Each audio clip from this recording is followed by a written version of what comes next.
សង្ហបុរីរកឃើញមេរោគ COVID-19 កើនឡើងដល់ 14,200 ករណីអាជ្ញាធរសុខាភិបាលសង្ហបុរីកំពុងតាមដានការកើនឡើងនៃការឆ្លងមេរោគ COVID-19 នៅក្នុងប្រទេសបន្ទាប់ពីការកើនឡើងនៃករណីជាង 3,000 ក្នុងសប្តាហ៍ថ្មីៗនេះក្រសួងសុខាភិបាល MOH និងទីភ្នាក់ងារជំងឺឆ្លង CDA បានឲ្យដឹងថា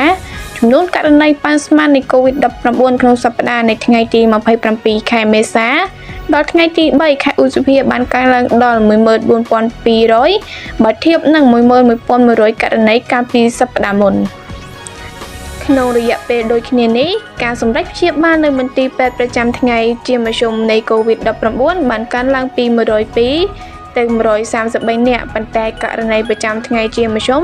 បានថយចុះពី 3 ទៅ 2 ករណីយ៉ាងណាមិញបុគ្គលដែលមានហានិភ័យកើនឡើងនៃជំងឺ COVID-19 ធ្ងន់ធ្ងរដូចជាអ្នកដែលមានអាយុ 60 ឆ្នាំឡើងទៅបុគ្គលដែលងាយរងគ្រោះផ្នែកវេជ្ជសាស្ត្រឬអ្នករស់នៅក្នុងមណ្ឌលថែទាំមនុស្សចាស់ត្រូវបានណែនាំឲ្យបន្តធ្វើបច្ចុប្បន្នភាពជាមួយនឹងការចាក់វ៉ាក់សាំង